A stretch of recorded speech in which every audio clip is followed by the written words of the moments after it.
just looking. I just want to make sure I got there. I want to mute the other.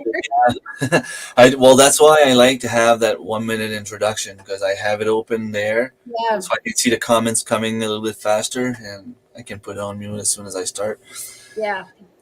So far, I had Marie-Lynn in the chat, and I think that she wasn't able to be here for a whole time, so she might be gone already.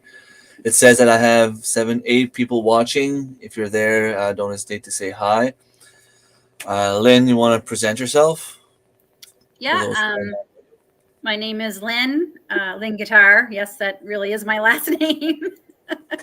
I live in Eastern Ontario, and I live on about 3 acres of property with my husband David and our 2 children, Grace and Aiden, and a pug. Pug. Okay, cool. My oldest daughter loves pug. Yeah. We have a mix between we have a mix between a Shih Tzu and a pug. She's okay. I always say she's dumb like a pug and annoying like a Shih Tzu.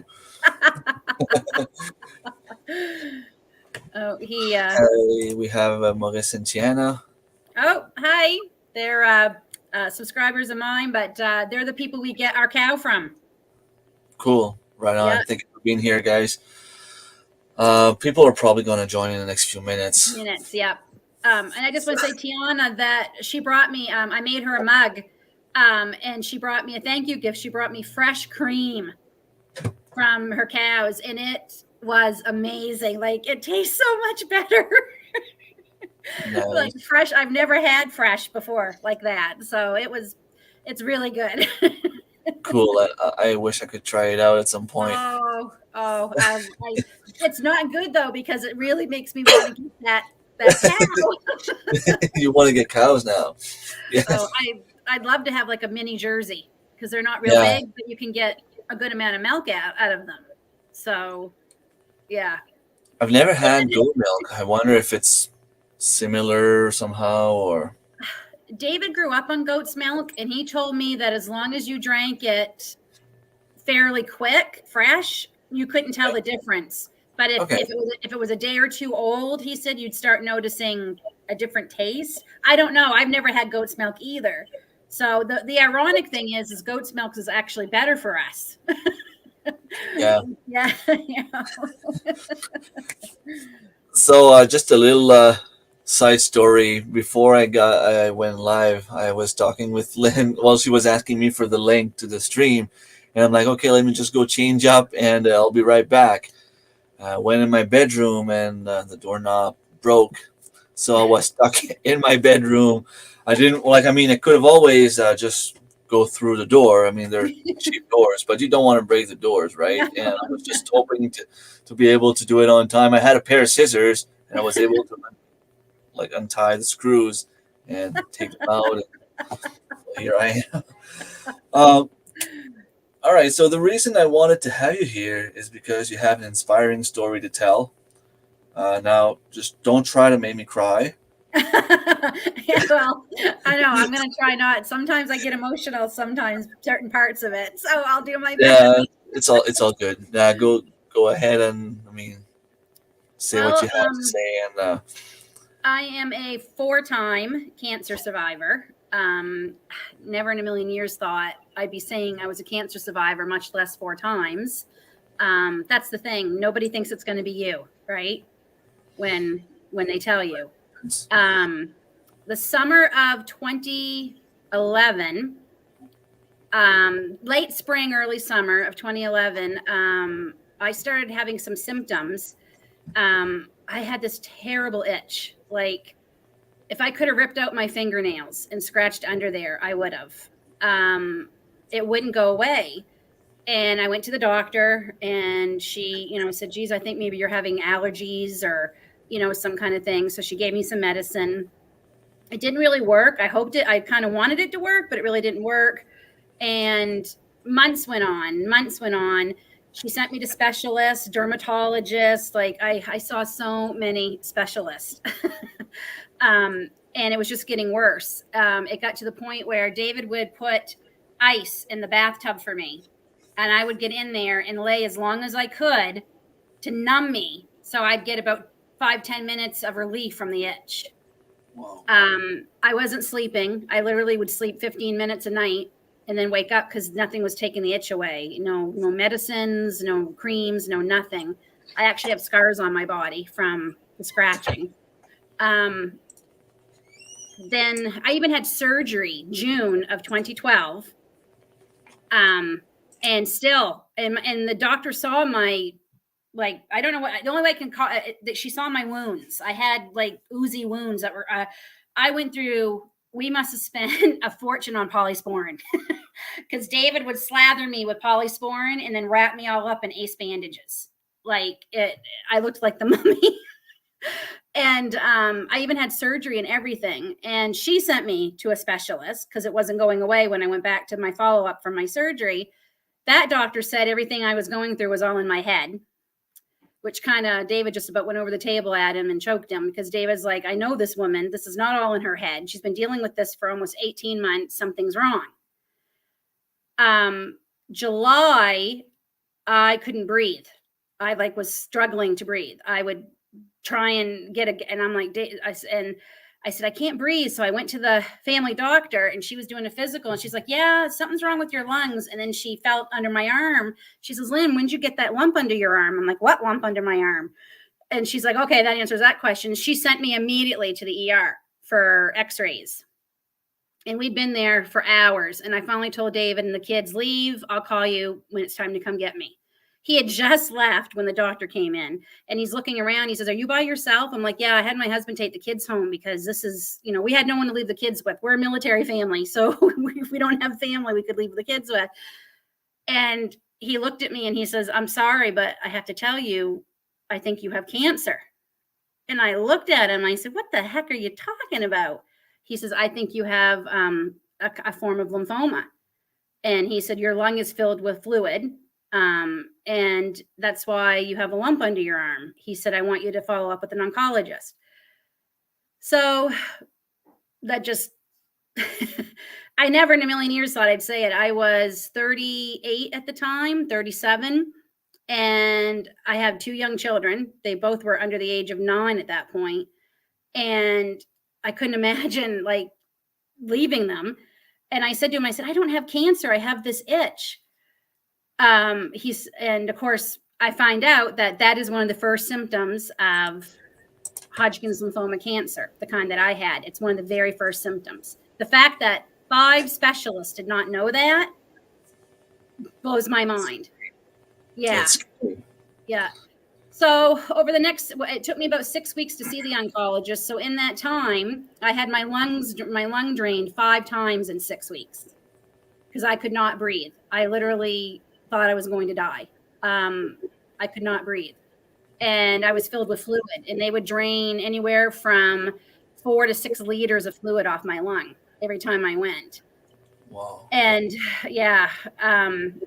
And after I had a biopsy on that lump under my arm, about a week later, the lumps here and my neck, I started getting these big lumps started coming out. I started getting lumps everywhere. Long story short, by the time I found an oncologist and started having the rest of my test, I was diagnosed with stage 3 non-Hodgkin's lymphoma cancer, T-cell. And I just want to say that 1 in 4 Canadians every day under the age of 40 are diagnosed with non-Hodgkin's lymphoma cancer. It's one of the fastest growing cancers in people under the age of 40. So yeah, and I was an avid, addicted diet Pepsi drinker. I mean, this is almost embarrassing to say. I drank anywhere from 8 to 10 cans a day of diet Pepsi, thinking it was healthier, right? Because it's diet Pepsi. And they're actually doing a study on aspartame and non-Hodgkin's lymphoma. They think there's a link. And I believe it because I drank a lot of it. So I had to go through chemotherapy. I had to have bone and bone marrow biopsies done. Those were terrible. I've had 2 children, one without drugs. I would go through that again before I'd go through this bone biopsy and bone marrow biopsy again. It was horrific. Very, very painful. So when anyone does that and donates for a stranger, that's a big deal because it's painful. So for someone to donate their bone marrow like that for somebody, that is a hero because it hurt. It hurt so bad. The doctor made me swear, and I didn't even swear during labor. And I swore there. So I went through, I started treatment September of 2012. And my last treatment was January of 2013. And I was considered in remission. And I had a whole year remission free. And then I celebrated my first year of remission in January of 2014. And February, March 2014, I started getting itchy. And I'm like, you know, you don't want to be a hypochondriac, but you know, at first it's like, well, it's wintertime. You know, it's not quite as bad as last time. So it's just dry skin. It's just dry skin. And by May, it was back. Yeah. So I called my oncologist and he said, well, we'll send you for tests, Lynn, and see. And June 13th, I was told my cancer had come back of 2014. We had just bought our first house. While I was going through treatment the first time, we made a bucket list of things that we wanted to have, do, whatever, when I was better. David never, ever let me say if I get better. It was always when I was better, when I beat it. He never, ever, ever said if or maybe, never. It was always, they're going to beat it. There's no other, he said, there was no other option. You got to beat it. That's it. So at the top of our bucket list was our own home, because we'd been living in military housing for almost 20 years at that point. And we had enough. I wanted to be able to have a big yard for gardens and chickens. And I'd always had small gardens in military housing, but it was kind of hit and miss, you know, what kind of things you could grow. And I could never grow enough to do what I wanted. So we just signed the papers for this house, and a couple of days later we were told my cancer was back.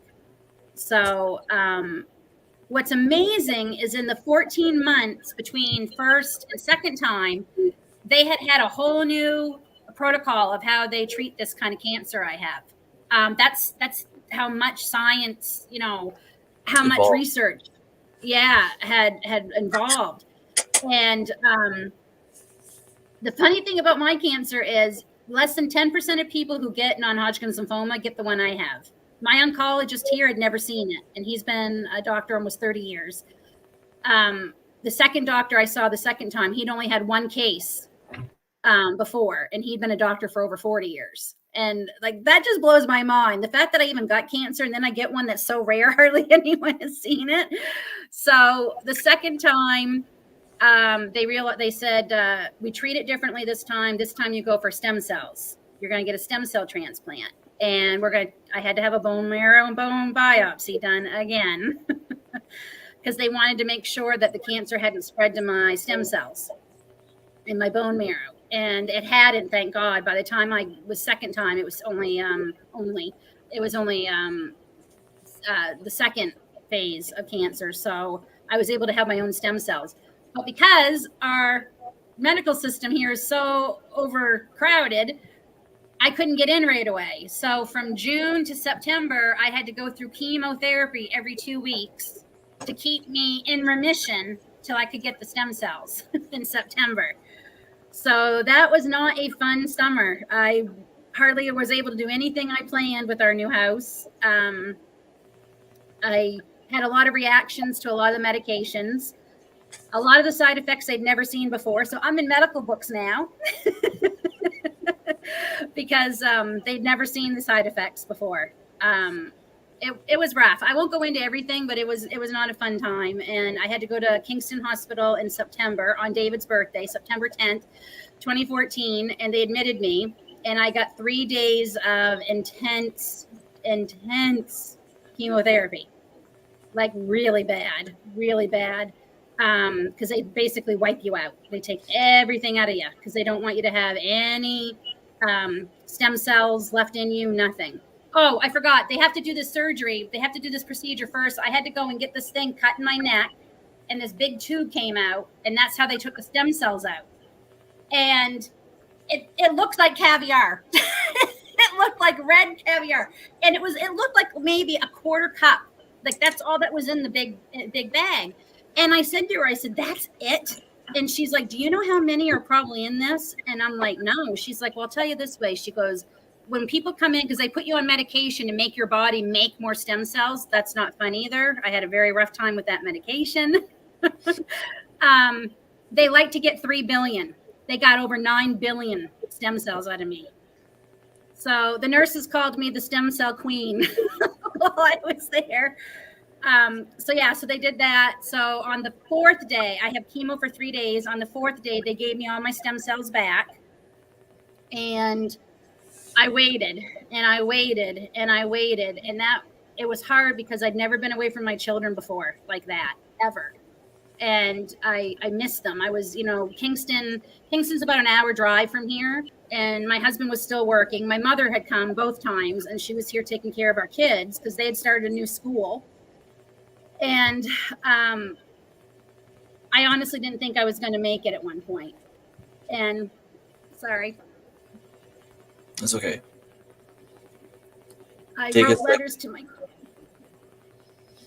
just in case. Because I wanted them to know, things. And just a sec, get a good drink. It's okay. I'll say hello to everyone that just joined. Maggie Ann, Tracy's here. Magdalene came back. Blue Farm, Hemby Heritage, Michael and Bobby, or just one of the other. Renz is here as well. So thank you very much for being here. And you may go. Sorry. It's okay. I didn't think I would, but yeah. So I've actually kept the letters, and every time the kids have a milestone of what I wrote about, I burn it. So I've only got a couple left. And so when my daughter graduated high school last year, I got rid of that one. So it was bad. Even the cleaning lady, because you had the same one, because they don't like you to be exposed to too many people. She was a lovely, lovely lady. And after I started getting better, she came in and she saw me a couple of days later. So the 7th day, all of a sudden, and I had to get 2 blood transfusions and plasma twice during all of this, which they told me was going to happen because you're just so depleted. And I started feeling better finally around day 7 or 8. And I'm like, wow, I don't feel quite as like hell today. And I started feeling a little better. And the 9th day, the doctor came in and he says, "What is your secret?" And I said, "What secret?" He said, "Your white blood cell count today is higher than mine." He said, "You went from 0 to like 9. And I said, I pointed to the pictures of David and the kids I had with me. I said, "They're my secret." I said, I want to go home. I want to see my family. So the cleaning lady, she saw me and she's like, "Oh, Lynn," she goes, "You look so much better." And I said, "Well, I'm feeling better." She says, "I have to tell you," she said, a couple of days ago, she said, I was so worried about you because you were so sick." She said, "But you seem so much better today." So I was in the hospital for a total of, I think it was 16 days, which was 10 days less than they said I would be. So had a few rough months coming out. You're basically like a baby, only worse, because I didn't even have a mother's, immune at all. Like I had no immune system, and they told me it would take about 2 years for it to come back. So when I went out anywhere, I had to wear a mask, and this was in 2014, 2015. So it was weird to see people with masks. I ended up in the hospital January of 2015 because the chemo had given me blood clots, and I had 3 blood clots on the vein to my heart. So I had to go back into the hospital for that. And then I was on blood thinners, shots into my stomach twice a day for the next 4 months. That was not fun. No. Not fun at all. I can't imagine. And I hate needles, but I'll say one thing: having cancer has cured me of being so scared of needles, because I got them so often now that it's not as big a deal. I was able to get my tattoos. So, But so that was 2015, and things were going great. And I had to get checked often because I was told that the chemo I got during the second fight with the stem cells, there was 3 cancers that I had a 65% chance of getting because of the chemo. So they checked me. Well, sure enough, January of 2020, something was wrong. I knew it. There was some things going on. I went to my doctor. She did tests. And at the end of January of 2020, I found out that I had cancer again. And it was because of the chemo. So, yeah, I'm like, I forgot. In 2019, I had skin cancer. So I had a big, huge section taken off of my head. So you'll always see me with a hat on. And if you don't see me with a hat on in the summer, give me hell. Because I sometimes forget. So I try to remember to wear a hat. So I had skin cancer, but I didn't have to have treatment or anything major. I mean, it wasn't fun to have the big hunk cut out of my head, but that was pretty mild compared to everything else I'd been to. So yeah, I was told I had cancer in January of 2020. And then the whole world went insane just a couple of days later. And I said to her, what does this mean because in order to cure this cancer, because at that point it was only about 10%. And she said surgery would cure it. And I had to have a complete hysterectomy. So that was not easy. I had a hard time with that. Even though I knew I wasn't going to have kids anymore, I still had a very hard time with it. So, so I got, she fought for me. I have to say, I know the healthcare here in Canada is not perfect. It's not. But the healthcare that I have received over the last 10 years, because this September will be 10 years since I had cancer the first time, which just blows my mind. I've had exceptional care. They have been amazing. I've had great doctors. I've had amazing nurses. I've had amazing home nurses who came to, I became friends with one of my home nurses.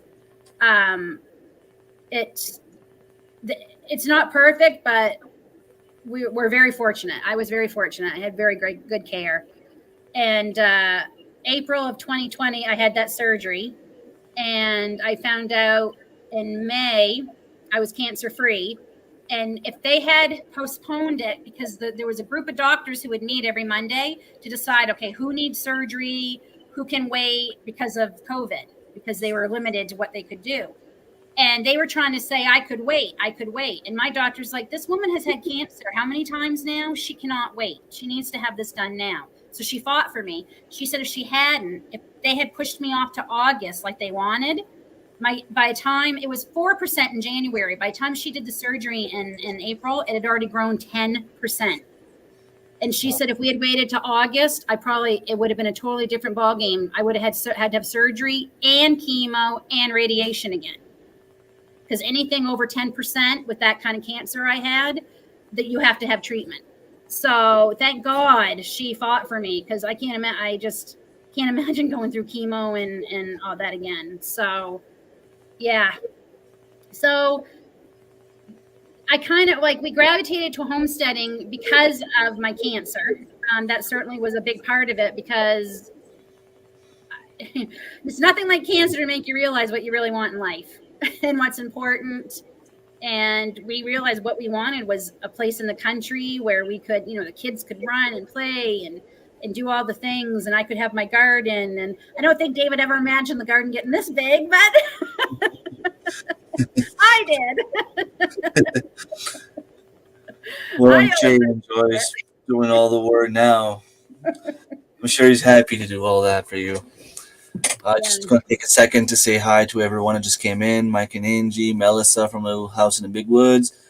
Dave Knight is here. I saw a little garden in the prairies. Joe and Sue's off-grid homestead. Thank you very much for being here. I have a cousin. I don't remember how long ago that was. She was told she had breast cancer. And they were keeping it not secret, because we would know what was going on, and she's pretty open about it now, but we didn't want to get too involved, and it's kind of, I don't know, like it's hard to explain. Like you don't want to interfere, you don't want to do something wrong, and like you said, like your immunity system gets weaker, and you don't want to have too many people around.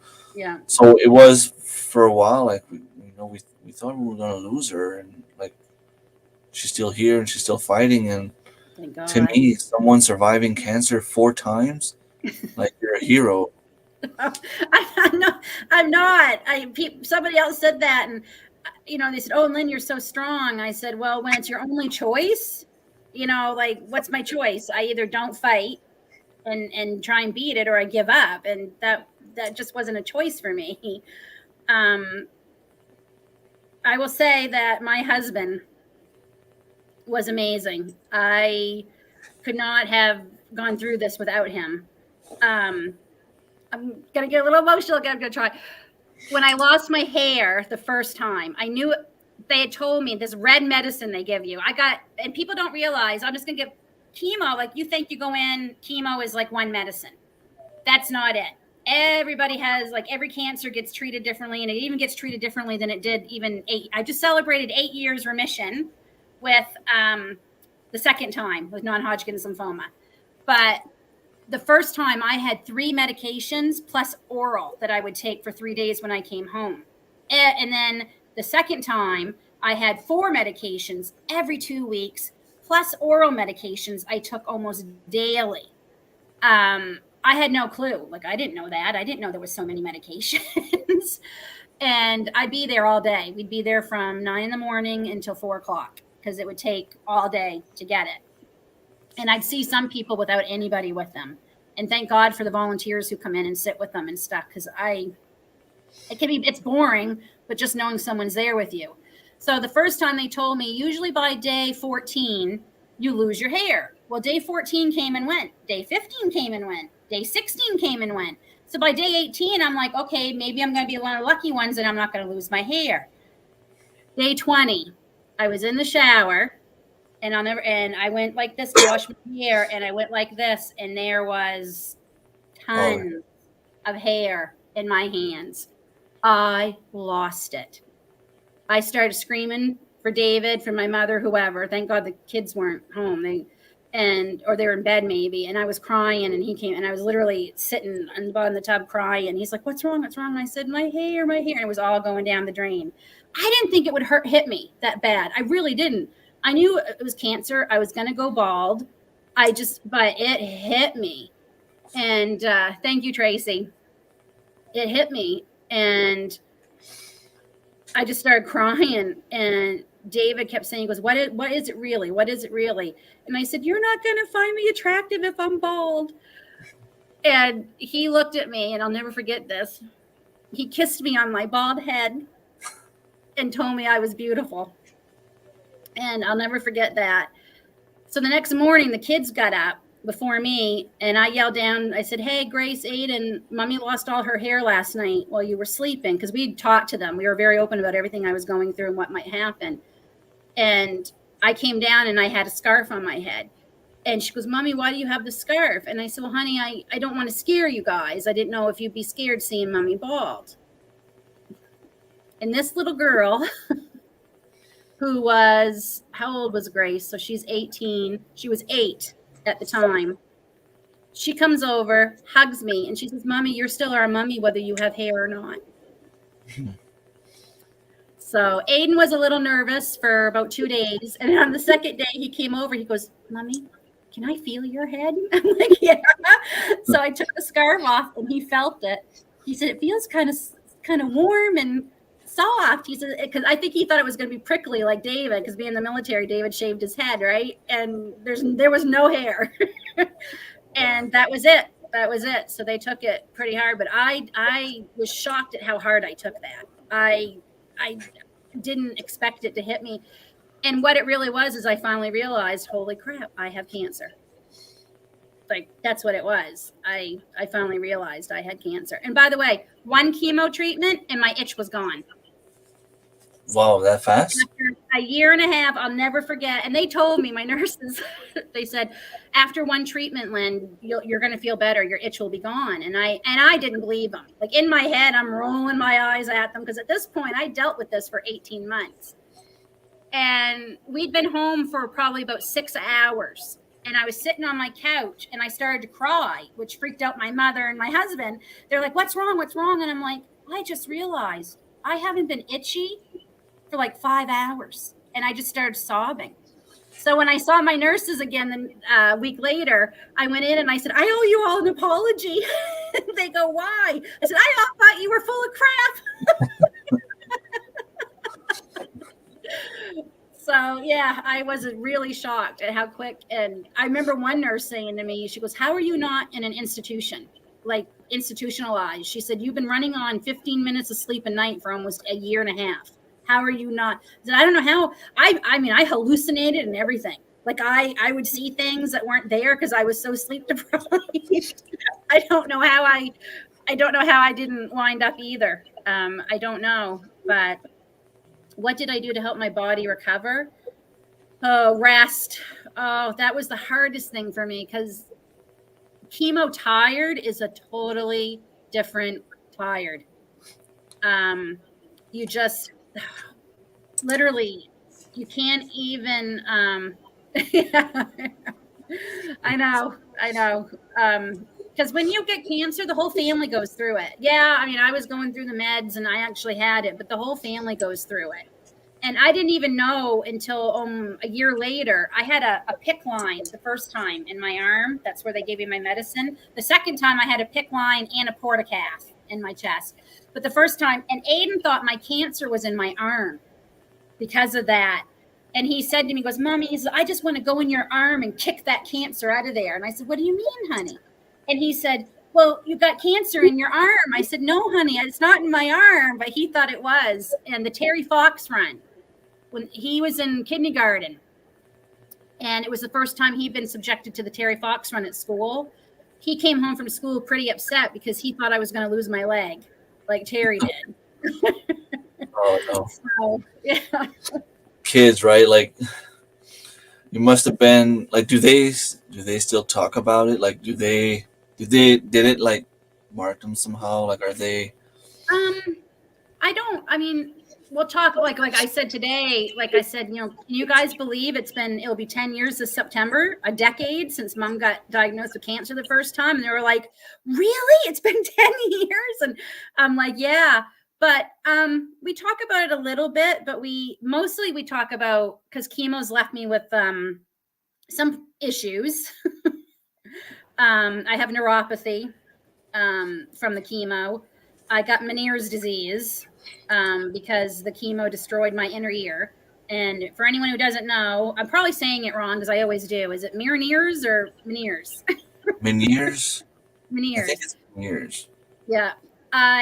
It's basically you have vertigo all the time. Vertigo will come and go, and you might only have it once and never have it again. Not with this, and I'm on medication for it. But the medication, like this week has been bad for me with it. I've maxed out on my meds and I'm still dealing with it. So it left me with that. I got cancer from the chemo. So I got cancer from chemo. I have terrible memory loss, like terrible, terrible memory loss. And it's chemo brain. There's actually a name for it and it doesn't go away. My teeth are destroyed. I mean, I go to the dentist. I feel so bad for my dentist because every time I go and she gives me bad news, I literally like cry. I feel so bad for her. Well, we probably know. I mean, dentists, they're medical specialists as well. Yeah. So. Yeah. She's like, oh, I'm so sorry. I'm so sorry. I'm like, it's not your fault. It's not your fault. So I'm grateful to be here still. Don't get me wrong. But boy, there are some days I wish that I'm here and not dealing with any of the other stuff. Mm-hmm. So, I mean, the other things I did is I started looking into homeopathic. I actually went to a naturopathic doctor, and she helped me take different supplements and things to help me get the chemo and things through me quicker once I was in remission. I learned that sugar is like cancer's best friend. And if you eat a lot of sugar and have lots of sugar, it just makes the cancer go insane. Cancer loves that.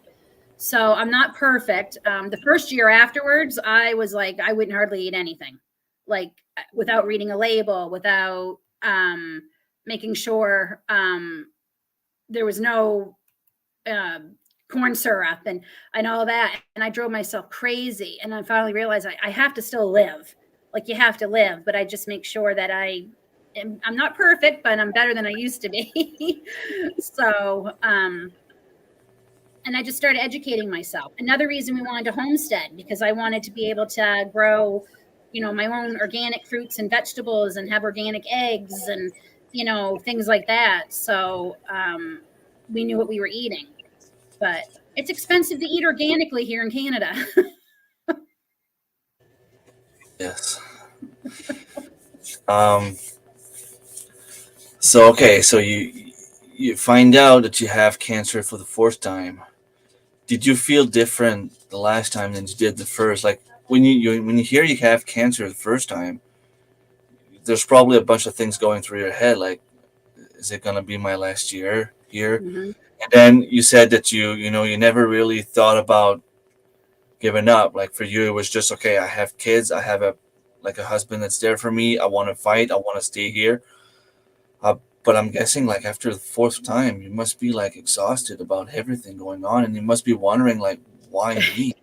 I No? did say, why me, a couple of times.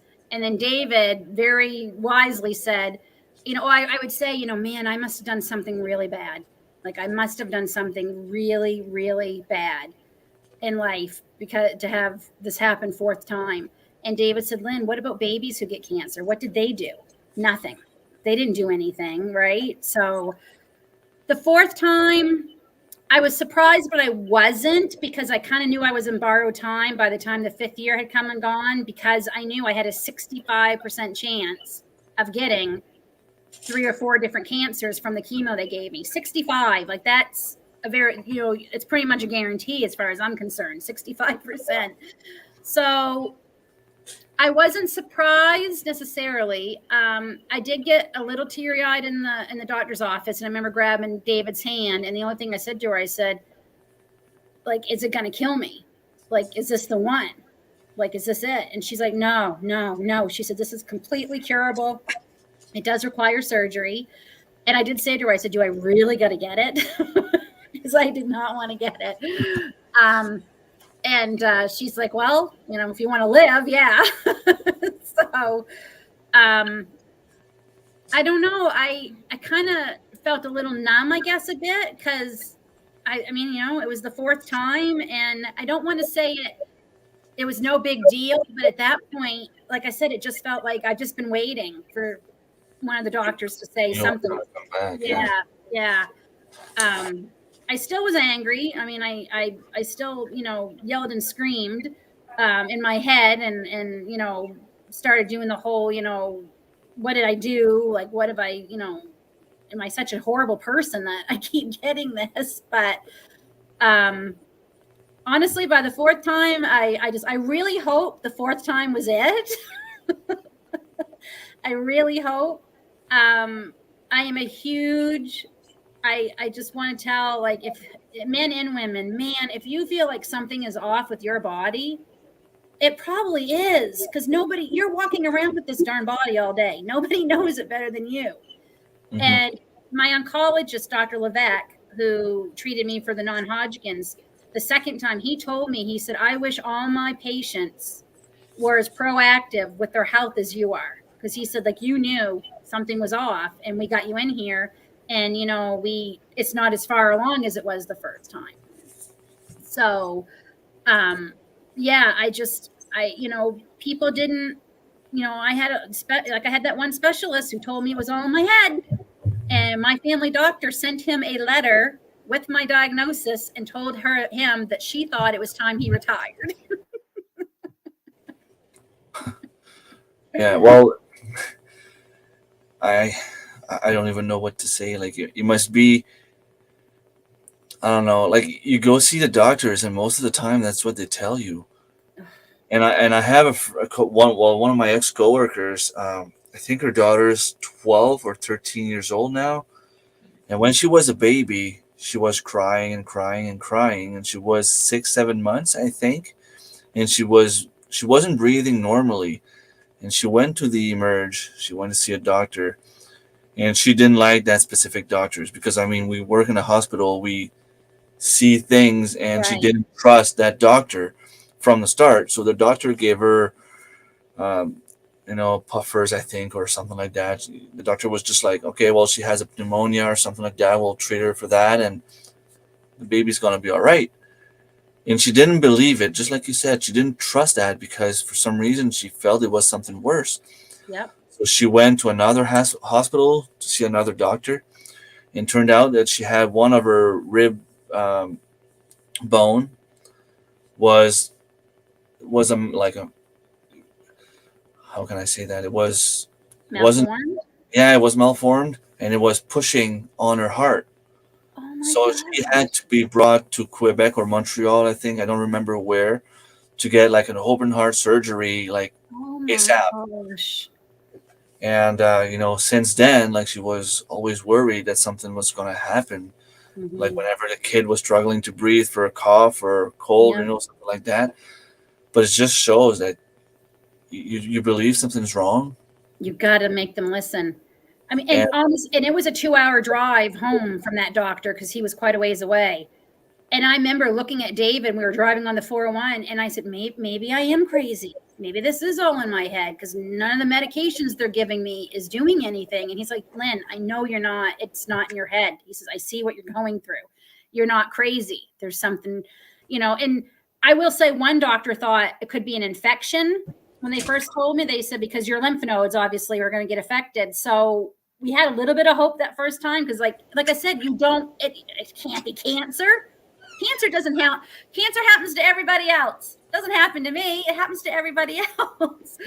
So I will say one of the hardest things to do was to tell my parents that, like, I literally heard my mother's heart break. Like, I literally heard it. And I'll never forget that sound that she made when I told her. And that was hard. That was really hard. It was as hard as telling my parents as it was telling my kids. It really was. Like, I'm trying to think. I don't even think my kids ever asked, Mommy, are you going to die? I don't think they did. I think because when we talked to them and explained to it, like David said, he goes, Mommy's sick. She's got cancer. And we talked about what cancers were and how the doctors were going to treat me. And I was going to fight it and I wasn't going to let it win. And so I think that helped because the kids, we showed them, felt reassured. many times that I cried by myself in the shower, but I didn't want anyone else to see it. I'll never forget the second time I was sick. We had promised the kids when school got out that year, we'd take them to the Toronto Zoo. And I was damn determined I wasn't going to break that promise. Cancer was not going to make me break this promise to the kids. So I went to the Toronto Zoo. I think it was 2 days after one of my treatments. And I was so miserable, but I didn't let David didn't even know until months later when I told him. I didn't think I was going to make it through the day. I barely remembered the day because all I remember feeling is how awful I was. But that's the stubborn part of me. I just didn't want to disappoint them, right? Because even though it wasn't my fault that I got sick again, I didn't want that cancer taking something from them that we had promised and they were looking forward to it. But oh man, did I feel miserable. So yeah, I think people never know what to tell somebody when they're going through treatment. And I will say, I had strangers come up to me and say, do you mind me asking, are you going through treatment? And I said, yeah, I am. And they said, I just went through treatment. And if I beat it, you can. Strangers would offer me their wigs. I had a couple women come up and say, if you need a wig, let me give you my number. You can call me. I don't need it anymore. You're welcome to it. Like, I couldn't get over flat out strangers. I also I'll never forget one time I was in Walmart And I had just had, my hair was just starting to come in. So I thought, I'm not going to wear because wearing the scarf, I didn't like the wig. The wig was too hot. So I had like a little buzz cut and I thought I looked cute. So I said, I'm not wearing this scarf anymore. And there was a woman, 2 young women with a 2 or 3-year-old making fun of me. And I'll never forget that. When I turned around and saw them making fun of me, and all I could think of it was, what are they teaching that little one that's listening them, that's sitting there listening them? That was the only bad experience. Other than that, I had complete strangers. Oh, I hope, was it a parent? I don't know if that's Jack or Lindsay talking, or. Hello, Glenda, by the way. Like you said, we always think that it's not going to touch us. It's not going to affect my family, But we all know someone with cancer. Yep. Someone that died from cancer, someone that fought cancer. And the weird thing is, sometimes it's so aggressive. I lost a friend, it was in November. He went deer hunting with his dad. He was living the dream. He kept telling me that I'll retire when I'm around 42 years old. He was 2 years older than me, and I'm turning 39 this year, so he would have been 41. He was 40 at the time. He broke up with his wife a couple of months before, and we sold everything, the house and the land that he had, and he bought a farm.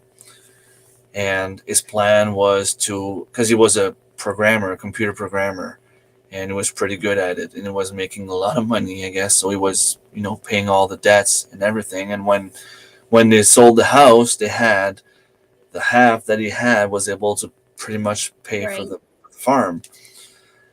So for him, he was going to retire, 42 years old, just work on the farm, and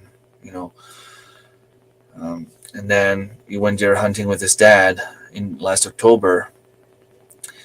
And his dad looked at him and said, like, you look pale, you should go get checked. Went to see the doctor. The doctor gave him, I think it was 2 months. Like, there's nothing we can do for you. You have 2 months. Oh my gosh. I think he lasted for 2 weeks. And, I mean, there's nothing you can say, because by the time we found out, it was too late. He was in palliative care. Oh my god. Was on hard medication, and there was nothing we could do. And the worst part about it, what I hate myself the most, is at the end of September, we were moose hunting, and it was moose hunting not too far from me. And, because of that crappy virus that was going around back then, I was in contact with it. But because I have my vaccine, they told me that I didn't have to isolate, but not to go where there's too many people. Like, just go hunting with your family. Don't go see anyone else. Just try to stay with your small group, and you'll be all right. So we were supposed to go have a beer together, and because of that, it didn't happen. And that would have been my last chance to see him, and I didn't know. So, it comes to say that if you have friends, you have family, and if you're thinking about seeing them, going over, do it. Yeah. Just do it, because you never know what can happen. What kind of cancer was it, Rem? Do you know? Pancreatitis. Oh, pancreatic. That's a bad one, because by the time most people know they have that one, it is so hard to treat it. It's very curable if you can catch it early, but very rarely do they catch it early. Oh no, I'm sorry to, I will say, God, life, whatever you want to call it, works in mysterious ways. But I've been giving away a lot of my extra starts that I have, begging people to come take them, because I literally have. If there was a spot, I put it. I'm out of spots. So a young woman came and she said, "Do you still have basil left?" I said, "Basil's all I got left. How many do you want?" And we were chatting and everything. And she, got onto the subject about my channel and everything. And she said, "Oh, I'm going to totally follow you." And I got back and she sent me, oh, I'm sorry, Lindsay. Cancer sucks. It just sucks. And she got home and she Facebooked me and we became, she said, "I'm going to send you friend requests." So we became, she has been diagnosed with breast cancer. And I just private messaged her to let her know a little bit about what I've been through. And I said, if you have any questions or if you just want to vent from someone who's been there, please reach out to me. But I mean, to put her in my path that way, that just, it just, and I think a lot of people, I mean, unfortunately, cancer is happening much more often. Like I said, 1 in 4 know, get my cancer. And then you try the other cancers. I mean, breast cancer in women is up. I just, it makes me mad because if the conspiracy theorists are right, there really is cures for cancer and they're not going to let them out because they would lose too much money. If that is true, the anger I feel about it, I can't even put into words. Because if they're really, there are some cancers that are being cured. I mean, there's a lot of brain tumors now that they're able to cure with, believe it or not, the AIDS virus, HIV. They can put it into the tumor. It attacks the cancer cells and it kills. We are getting better treatments. It just, my biggest fear is these last 2 years, people haven't been able to go to their doctors as often. I'm worried about what the amount of people who are going to be diagnosed now or who have died because they couldn't get treatment over the last 2 years. Like me, I'm high risk for breast cancer. Yay.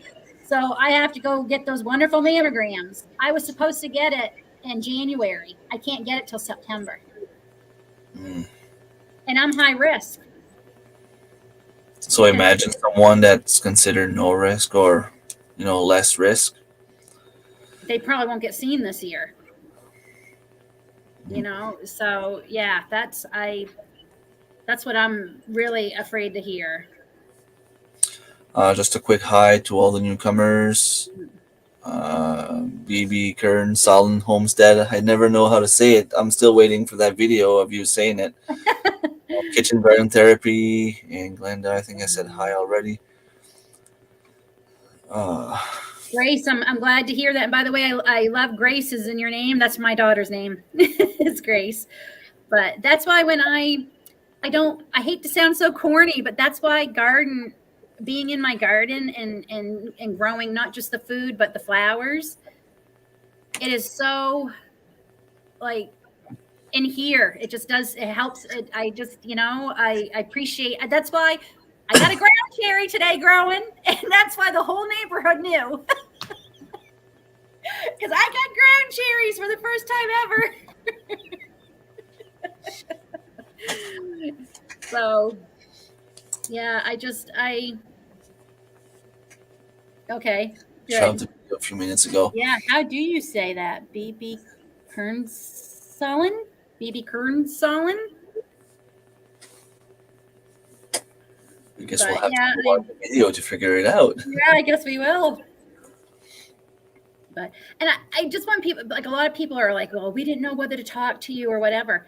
I'm not afraid to talk about it. It's not like this is, yes, is very true. Great. Yes. Good for the soul to be. It absolutely is. That's why I never wear gloves. That's why I painted my nails for the first time in forever, just because I got so tired of seeing the dirt. I do wash my hands. I scrub them like crazy, but it's that time of year where no amount of scrubbing gets the dirt out. I said it right. You said it right. BB Kern Solon. But yeah, cancer's not I mean, a lot of times people won't want to talk to you because they see them and you, right? Like, I mean, I did lose, I wouldn't say they were friends. I lost acquaintances because they were so uncomfortable seeing me. And I get it because, they were probably even younger than me, some of them, and they're like, she's got cancer and stuff, so that happened. But, and then I had people who only friended me because I was sick. And then once I was better, they stopped being my friend. Like, that was kind of weird. But, cancer's not something to be ashamed of. it's out of No, your control, quite the like, opposite. I mean, you should be like I'm 4 times. I still can't get like my head around it. Like you beat cancer 4 times. I, there was a point where one of my medications, the second time I had a bad reaction and I was having full body seizures and I like spat and I couldn't stop. So David had to take me in the emergency room and I just felt so lousy. And he looked at me and he said, "Hun, I know you feel horrible right now, but in a year, it's going to, before you know it, it'll be a year later. And we're going to say, wow, can you believe it was a year ago that you were feeling that bad? And then it'll be 5 years. And then it's going to be 10. And it'll be 10 years this September since I got sick the first time." So I always say David and I met very young. I was 14 when I met David, the summer going into ninth grade, into high school. And we've been together ever since. We'll be married 29 years this year, and we've been together 33 altogether. God knew what I was going to be going through. So he made sure that Had the right guy. he put David in my life so I would have him. And I believe that. So, yeah, I actually have a sticker I made that says, dirt manicures are the new trend. So yeah. I like working in the hospital. There's 2 things that I want to say. First is whenever I go on oncology unit, we're a small hospital, we're a smaller region, and whenever I go there, there's always many different people receiving chemo. So there's so many people that have cancer that we don't even know about. It's really not fun. Second thing I was going to say, and it's going to turn into a question. Most of the time, patients will, like have stomach issues and stuff like that. Do you still have pain that comes because of the chemo or cancer that you had? Yep. That you just can't get rid of? Yep. I honestly cannot remember a time where I went a whole day without some kind, you know what I mean? Like it's just become background noise at this point. Some days it's really bad and I just, can barely move. And then other days it's, it's not great, but that's one of the reasons I'm taking control of my weight again, because my weight got a little out of control the last year between the surgery and everything. And I know being a healthier weight will help some of my pain, but some of it, no matter what I do, I'm always going to have. And as my oncologist loves to tell me, it's my new normal. Well, if you can, I know it's probably not easy, but you wake up the next morning and you can tell yourself, I'm starting a new day. Yep. There must be something because, once again, 4 times. Yeah. Well, I am grateful. Every day I wake up, the first thing I say is thank you. Because I just wish some days, my favorite expression I would say is like, I just wish, what is it? What doesn't kill you makes you stronger. I just wish God, or no, what is it? God doesn't give you more than you can handle. I just wish he didn't trust me so much. Yeah. And the bad thing is all this treatment and I didn't even get any superpowers out of it. That really irritated me. Yeah, but according to the Marvel universe, we're like the only universe with no one has powers. Yeah, It might be David had a T-shirt made for me that said, "I beat cancer 2 times. What's your superpower?"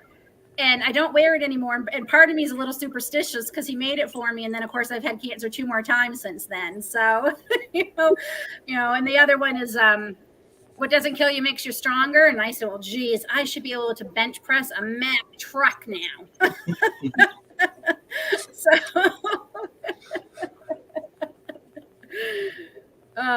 So, if anyone in the chat has a few questions for Lynn, she's an open book, like she says. Yeah, I'm an open book. I mean, I'll let you know if I think what you're asking me is offensive or something, but. Talking about how to change my weight and we'll be okay. Weight or age is out of the question. Yeah. That's. I thought having cancer would make me not be as upset about my age, but it's still upsetting. Well, you kind of said it earlier because you said, yeah, how long ago it was and how old you were. So I always forget. I'm gonna be. What is the year? We're 2022, so I'm gonna be 48 this year, which just I can't believe that. I celebrated my 40th birthday bald because I had cancer. David's the big 50 this year in September, and I just I'm like, how are we this old? We were just 23. Seriously. We were just 23 last year. Come on. Yes. And when somebody says the fact that 1990 was 30 years ago doesn't sit right with them, I'm like, what do you mean it was 30 years? Oh my God, 1990 was 30 years ago. It was. I still remember stuff I still remember things I was dreaming when I was like 4 years old. Oh, okay. It's been like 35 years, Like I said, the chemo brain, I don't remember. The good thing is books and movies that I've seen or read in the last 15 years, I honestly have a hard time remembering. So it's kind of all new to me again. But I actually will forget the names of things too. Like if I'll be like, I'll say, I need to get another drink. Here's my, this thing that you put the liquid in.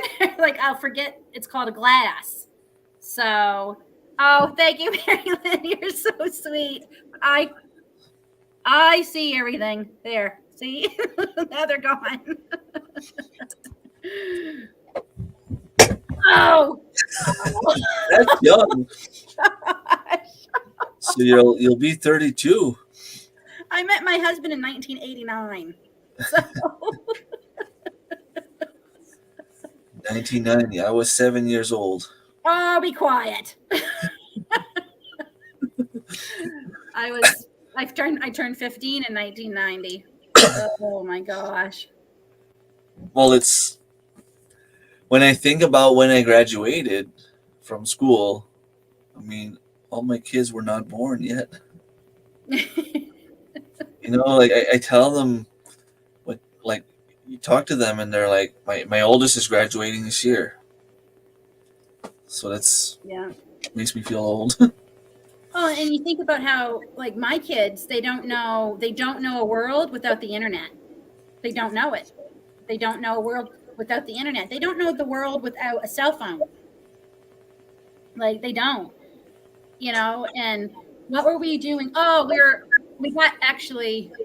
we got new cell phones this week. I got a new cell phone because we switched our carrier because we've just been having terrible luck.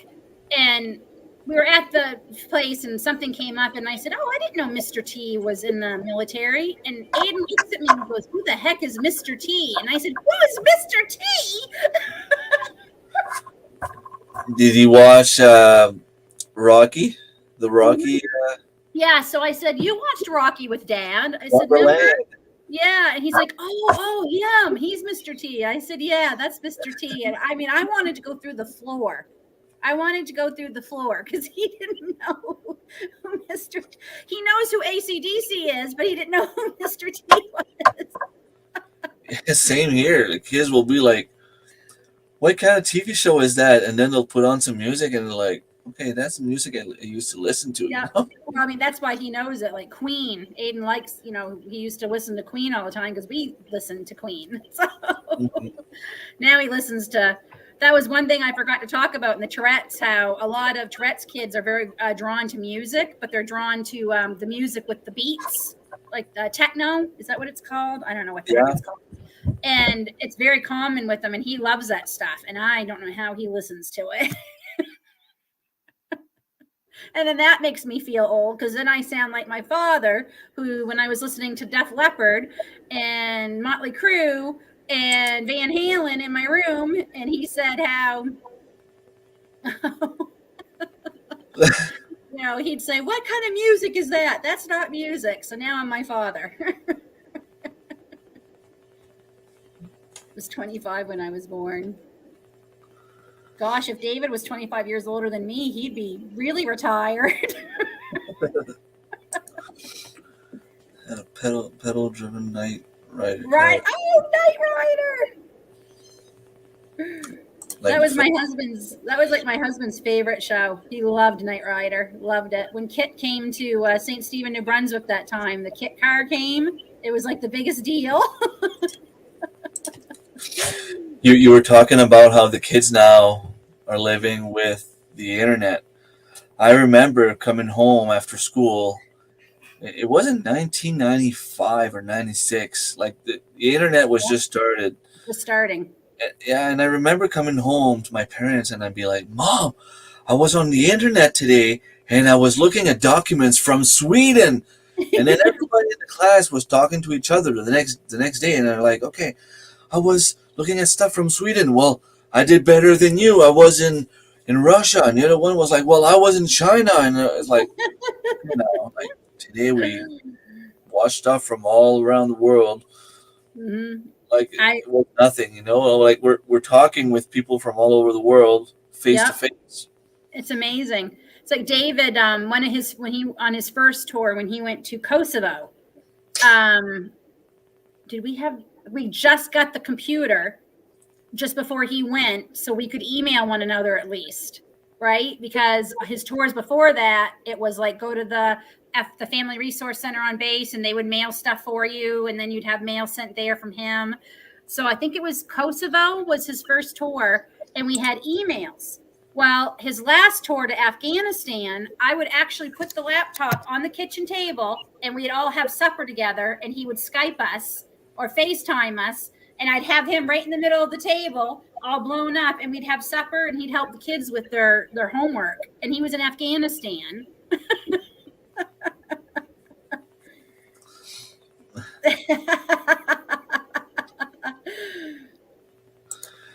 That's when we got our first. Yeah. Yeah. Played those little games with those big floppy disks. Oh my god! And you would just press the enter button or the space button, and it would do something different, either run or jump. Remember and then it was a big deal when they came out with the 3x5 hard disk because they weren't as big and they were smaller, and you could take them back and forth to school to do your homework. Yeah. I learned to type. I took typing class in grade 9 and 10, and the very first part of the class was on typewriters. Like I have people working with me that keeps telling me that when she started, it was those typewriting machines. Typewriters.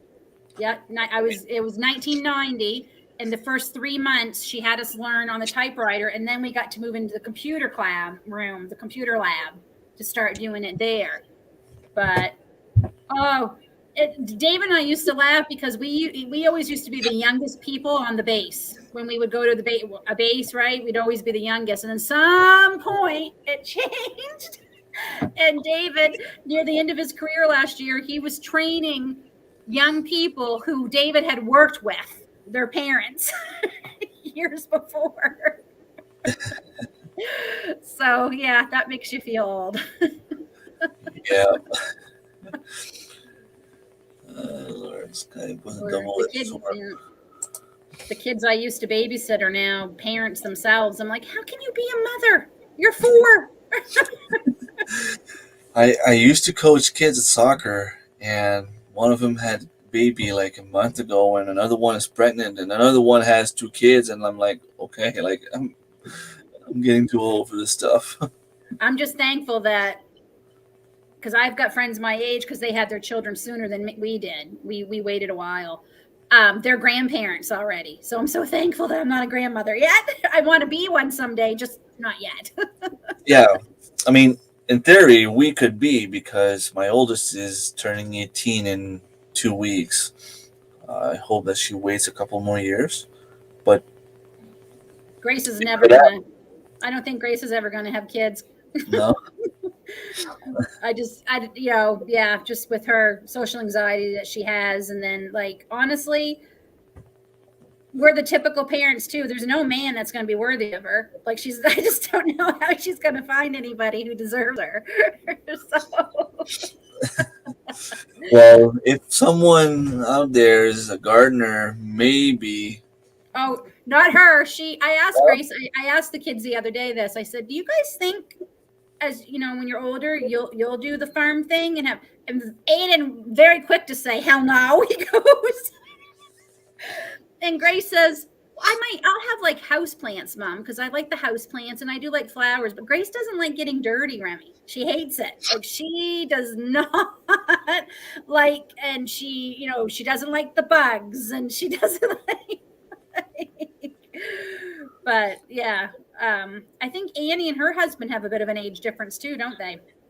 Yeah, I think if I'm not mistaken, is like 11 years older than her. I might be wrong. Whatever works. I mean, Yeah. love something, you love someone. Exactly. My girlfriend is older than me. She's like a few months older. I know she's probably listening, and I say that. That wasn't really I turn cool. 40, and I'm going to be laughing before I turn 40.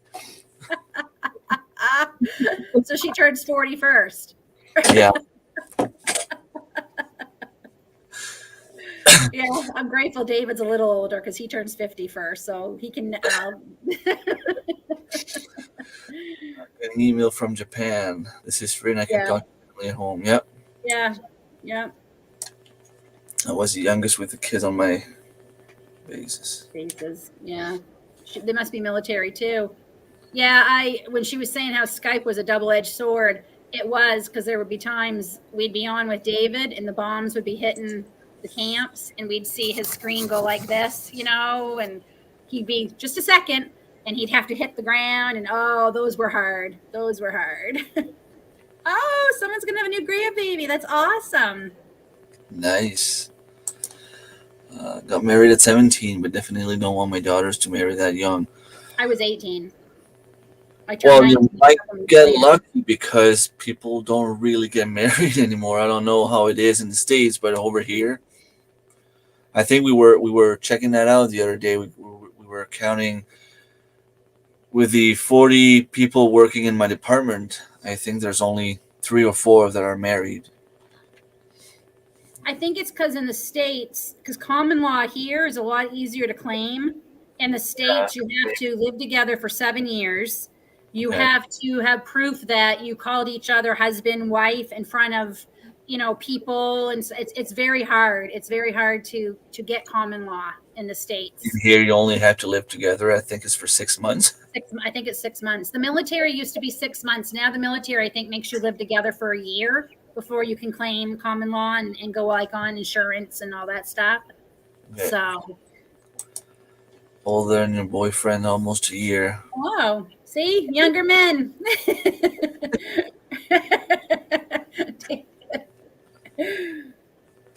Oh, that's awesome. My husband he retired full time 30 years last summer. He now is working with the reserve. My dad used to be, he's in the States, and he's a veteran, and he used to be on the Veterans Affairs Board over there too, because he got so tired of the way.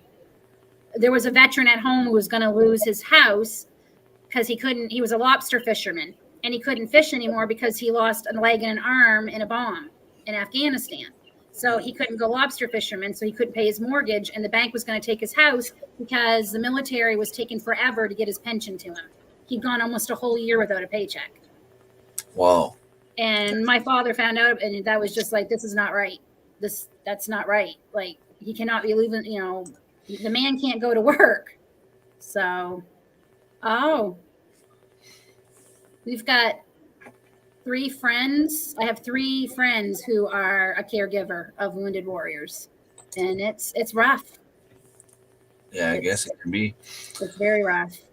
Um, Kitchen Garden Therapy made a comment earlier about you having a good attitude. To come back to our main subject, Yeah. how much do you believe that having that right attitude helped you go through all of what you went through? I think it 100%.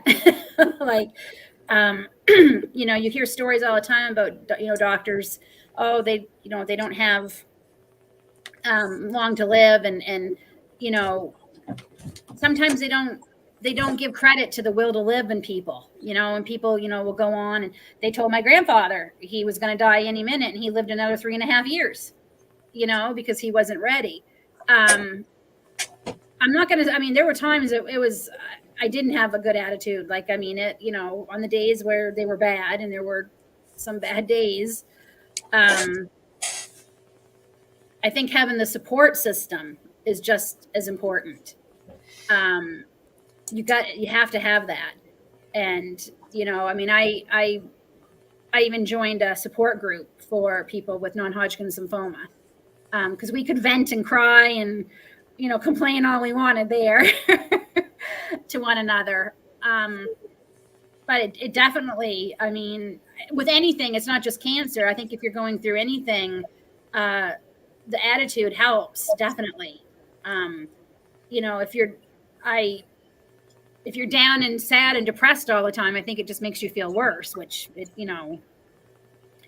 you fall into the pity category. Oh, I can't believe this is happening to me. Why is this happening to me? Why am I getting it? Well, why does anybody get it? Right? Like, I'm not special. It's just everybody gets it. Anyone can get it. And unfortunately, like you said, when I started 10 years ago, the first time, there were 12 beds, I think, in the hospital, in the wing I was in, the oncology unit. They have opened up a whole another section in the hospital here. It went from, you had a little waiting room, and then you walked in, and there were, I think, 6 beds here and 6 beds here. So I think it was 12. Now they've got a whole wing, and I think somebody said they have like 20 or 30 beds now. Like, wow. It's good they can treat so many people, but it's terrible that they have to make that many beds. And in Kingston, it was a bigger hospital. When I'd have to go and wait in the waiting room, and I'd look around, there'd be 50 or 60 people waiting to go in for treatment. And I just couldn't believe it. And I'm grateful that I didn't have to see children. I don't think I would have been. That must be painful. As crappy as I was feeling, I can't imagine a little body going through that. Like, and I would say that to David, like, I can't imagine a little one going through this. So I think that's one of my biggest fear as a parent. Like, you don't want to see a kid go through that. Nope.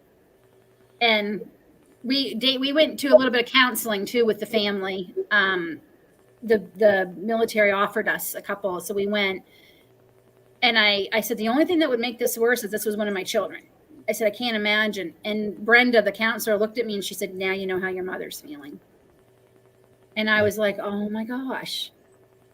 Like that, I was like, wow, it just didn't hit me. I didn't think of it that way, right? Like my mom was amazing. She gave up everything both times and came and stayed for months and helped out. And I'll always be grateful to her for that, for helping out. That was amazing. So, but yeah, I just hope the main thing everyone takes from this is, like I said, please, if you think something's wrong, please don't put it off. And if they won't give you an appointment, yell, scream, holler, whatever you got to do. Call them every day and say, look, I'm not, something's wrong. I'm not feeling good. I'm nervous. Like, you just, I wanted to give up because, like I said, that last doctor who told me it was all in my head, until all of a sudden my lung was filled with fluid just less than 2 weeks later of seeing him, and I couldn't breathe, and I had to go to the emergency room. And it was an emergency room doctor who saved my life, because he's the one who said, I think you have cancer. Wow. So like like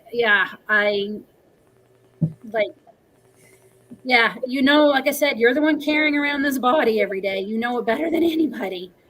So yeah. And like I said, David wouldn't let me have any other kind of attitude. Well, that's good, because he was there. Like, there was no way he was going to give up on you. Nope. He told me, he said, it's not if you get better, it's when you get better. And I said, okay, well, when I get better, I want to buy a house. I said, I'm tired of living in military housing. I want our own house. I want out of town. I don't want neighbors. I want to be, in an ideal world, I wish we could have got 25 acres, so we would have had a little bit of buffer on either side of us, but we got pretty good neighbors. So I can't complain there. Yeah. We lucked out there, but and the other thing too, that for a long time in my life, I behaved like the kind of woman I thought I was supposed to be, and not the woman I wanted to be. I wanted to be the woman who made homemade meals and took care of my family and, did canning and baking and all that. But that wasn't what a woman in, this generation was supposed to be. We're supposed to be professionals, and that's great. That's great if that's the kind of woman you want to be. But it took me getting cancer before I finally realized this is stupid. I've lived over 30 years of my life not being who I really want to be. And when I finally started doing that, I was a hell of a lot happier. And I think my family was a lot happier. So, when people would ask you, what do you do? You'd say, well, I'm a stay-at-home mom. Right. And and then I'd have to feel like, but I'm going to be taking class. Like, I always felt like I had to say, but I'm going to be taking college classes, or I'm doing this, or like, I always felt like I had to justify it and stuff. And I'm not doing that anymore. I have a full-time job, and taking care of the homestead, for God's sake, is a lot. Don't even mind. Like, I mean, sometimes people ask me what my girlfriend does for a living, and when I say, like, she's a stay-at-home mom, and she's pretty good at it. Yeah, she takes care of 5 kids. 5 kids, the house. I mean, yeah. I'm working 5 days a week, and right now, I mean, I take care of the animals, take care of the garden. She's home. She's taking care of all that stuff. Yeah. Like, she's on vacation for 2 weeks, and like she said, except for when COVID hit, because everything was stopped. Right. She didn't have vacation since like 2014, I think it was. Like, it was nonstop. Yeah. And I mean, of course, we have like a few days here and there, and Christmas and stuff like that, but it's never really like, you never really get to rest. Nope.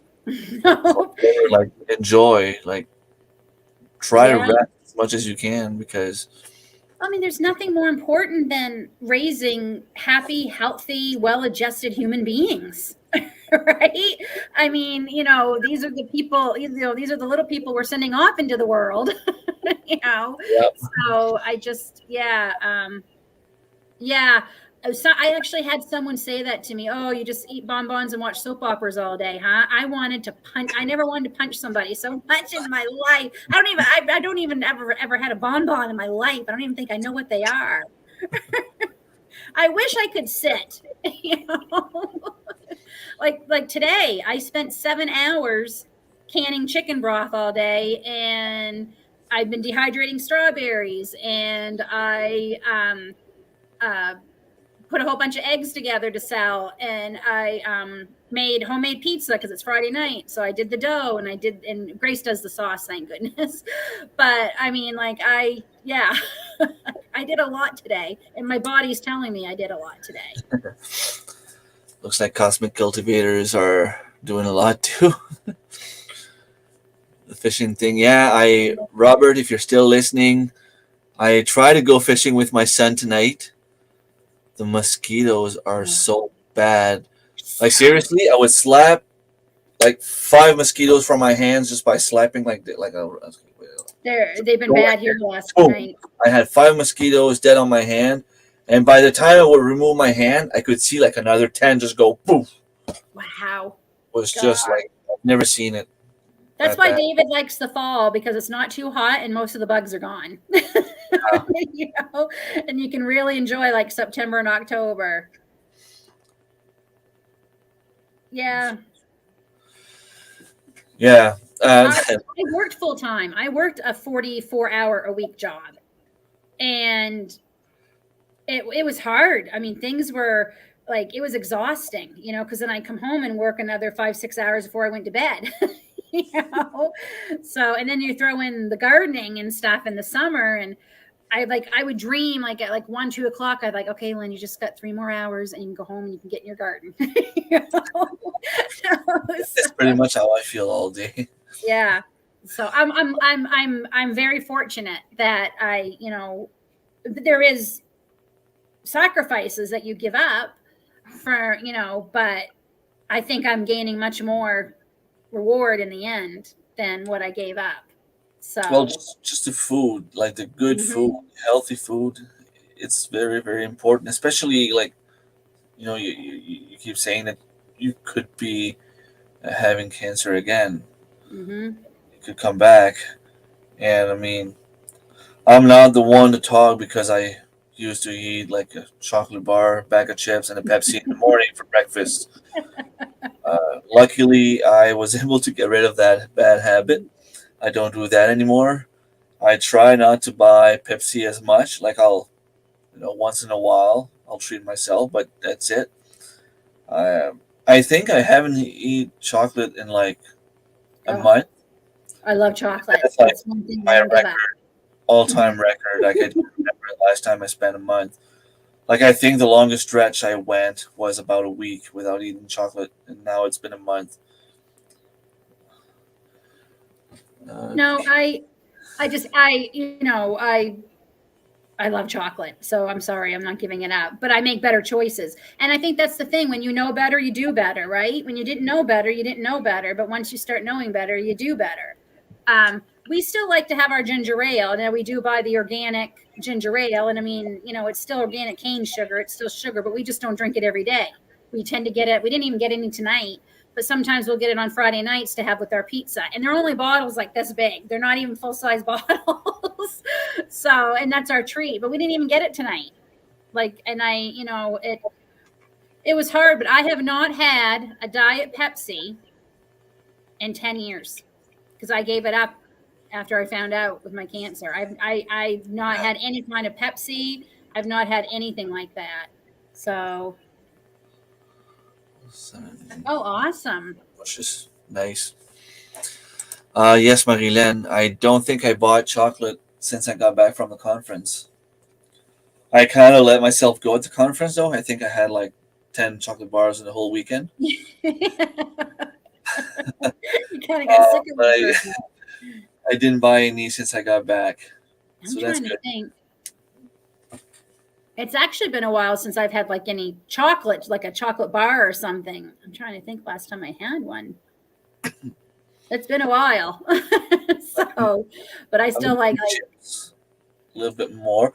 The thing is, everything is so expensive now that you can go buy a bag of chips for $1 and snack on it for a few days. I know. As you go buy a bag of apples, you're not going to eat 3 apples per day. Yeah.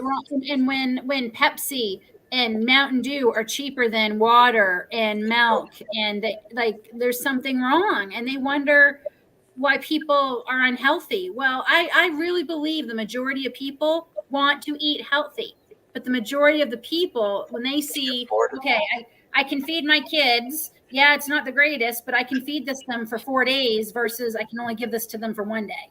Like, of course they're going to pick the thing that's going to feed them for 4 days, you know? So yeah, I know Lindsay was talking about this on Facebook yesterday, and I've been thinking about it a lot today. I've been trying not to think about it because I don't necessarily get scared or depressed. I get angry. I get really angry, and I don't want to say I'm worried because I'm preparing for it, right? Like this is what we're doing this summer, making sure But at the same time, I am petrified. Like when that storm came through yesterday, like I literally was praying, God, please just spare my garden. Please just spare my garden. Like every little thing now is scaring me because I don't, and now I'm dealing with the aphids and everything because I need this food to grow. It takes So, a whole new, a whole new direction now. Like the garden is a whole new thing. Like it's yep. not just for fun. It's not And a just hobby. for, It's yeah, essential. Like yeah. it's That's how it's getting. Yeah. yeah. Because I won't pay $9 this winter for a bell pepper. I will not do it. So $7 for 3 peppers. That's I insane. know that's just, I mean, for bell peppers, You can grow them indoors pretty much all year round. yeah. I mean, I didn't even spend $7 and I have like over 80 planted because I just saved all the seeds from mine from last year. And I, like, what did that cost me? Maybe $3-4. And, so like, and I'm going to get a lot more than 3. So Yes. I mean, I've already lost some things. I don't think my quackamelons are going to work. They don't seem to be growing. Did you plant them indoors and transplant them after? Yes. They're pretty much like cucumbers. If you touch the roots or if you play with the roots, you kill them. And yet the So package told me to start them inside. yeah, I started them indoors, but I started them late enough so that whenever I would bring them outside, I wouldn't have to touch the roots to take them out of the little plastic pot. No. Okay. I mean, I did plant them later. They were one of the last things I started. They're not dying, but they just don't seem to be getting. I mean, I guess they've gotten a little bit bigger, but again, the aphids are going after them, so hopefully I'm going to be correcting that. So, Yeah. but yeah, this is the first year gardening has felt like, okay, this is not just, because I enjoy it. This is this is a necessity. Yeah. Um. We were in the grocery store Monday, Tuesday, and I took some video because I was doing some stuff. There was a whole section in the whole freezer section in our grocery store. Like I mean, 1, 2, 3, 4, 5 freezers in the row, dead empty, nothing in them, nothing. And I was like, I mean, it wasn't anything we wanted, but I'm like, holy cow. And I'm seeing other videos and pictures from Canada and the States. It's not just the States. I'm seeing pictures in Canada of shelves and stuff. And there's talk in the States of some truckers are just parking their trucks. They're just parking them and they're not taking certain jobs anymore because the gas is costing them so much. Yeah. So, I mean, I am not one for government bailing us out because usually when they do, there's usually a big, something that goes with that. There's usually a catch. But something's got to be done. Like I don't know how much, and I think that's what really makes you mad is I feel like they don't care. I think they're also out of touch. The whole government, not just the one person, the whole government. I just think they're so out of touch with what the average Canadian is going through right now. I used to go to work for a whole week for $40 of gas because I live 20 minutes away from work. Now it costs me $100. And I told my boss yesterday, I said, if the gas goes up to $3 a liter, I'm sorry, I can't afford to go to work. Yeah. People are going to lose their houses. People are going to lose their cars. People are going to lose everything. We just got a letter today. Our mortgage is going up again because interest rates went up. That'll be the 3rd time this year. Yeah. And I think I'm due to change 2024. It's going to be a remortgage. I don't want to know how much it's going to be. Right now, the interest I had when I bought the house was 3.29, I think. It's going to get high. Like it's insane. Get too high. It cost me a year ago $60 and gas would do us 6 weeks because my car is insane on gas. I just have a Chevy Spark. $60 with 6 weeks. Like we would literally go, I mean, by the end of the 6 weeks, it was empty. But I could go about 6 weeks on a 2 tanks of gas. Now that same 2 tanks of gas is costing me $200. Like that's crazy. It's costing me $62 to fill my car. I couldn't even get 30 in it a year ago. And one of the things that I hate about everything that's going on is that for the last 2 years, pretty much everything was closed. Like, like the tourist industry, restaurants, they barely made it. Like some of them had to close shop, and now like they're okay. It's summer, tourist season. We should have a lot of people coming over, but they're not going to be able to go. Nope. Who in their right mind will go from Ontario to New Brunswick to come spend thousands of dollars of gas to come here just to see the sea or like a giant lobster? Like, I mean, yep. I mean, we want to go see family, but I mean, we figured it out to be about $600-700 one way in gas that normally would only have been about $150, maybe $200 one way. I think it's almost to the point where it's cheaper to rent an helicopter and just drive straight there with an helicopter. It's insane. It's just and the tourism industry here in Ontario, Niagara Falls, they went to Parliament last week and they begged them to get rid of the Arrive can because they said, look, there's a lot of businesses that aren't going to last through August if we can't get tourists coming and make it a little bit easier. And they won't do it. They won't do it. And we're the only country still doing it. And like they were begging them like practically on their hands and knees to please help them. And that won't even cost you anything if you get rid of that. That's not even going to they're not asking you to give them money to keep their businesses open. They're just begging you to get rid of that. So what tourists we do get, I don't, there's going to be a lot of business. I mean, we've seen when we went through the mall last week, the amount of stores that closed is shocking. There's a lot of empty stores in the mall now here. And you know what, Marilyn? The scary part about this is they're either going to close or jack the prices up so high that you're not going to be able to afford to go on. Or they're only going to be able to run like the ferry either once a day or 3 days a week kind of thing. Like they won't be able to do it. I mean, I have friends that live on Deer Island in New Brunswick there. That's where my grandmother's originally from. Their ferry's free. But how much longer is it going to be free? The province pays for it. So, like, I don't know. $400. But see, because it's in the States. It's still cheaper to get gas in the States than it is here, which is that's still a lot of money. 1,300 miles would be about what? 2,000 kilometers? Yeah, a little bit more maybe, but around there. And we can go 500, so we can go 500 kilometers with the Jeep roughly. So that it'd be easy 4 tanks of gas. Yeah, it would be at least 4 tanks. And right now our Jeep, we don't use it very much because that cost a fortune. And we filled it on the reservation at $1.89 and it cost us $92. I'm like, at $2.10, I can't imagine. But this is what they want because when they lowered the price of gas to $1.30, $1.40, and it stays there, we're all going to be like, oh, thank God. And the truth is that's still too high. That's still ridiculous. But we're going to be grateful that it's back down under $2. $80 just, wow.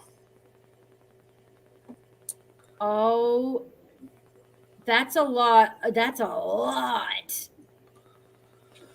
$4.97 a gallon. In my home state of Maine, gas is over $5 a gallon there.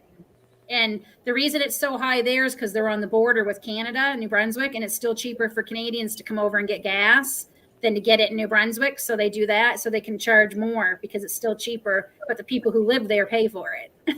So, yeah. 4 liters. Yeah.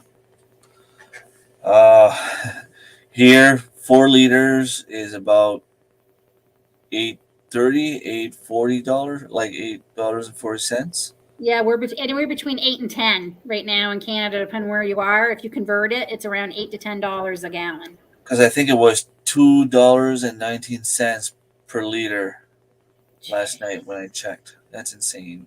We're 210 here. My cousin in BC, she was 256. Wow. 256. And like she said, oh, she said, I literally cry. I literally cry. She says, putting gas in my vehicle.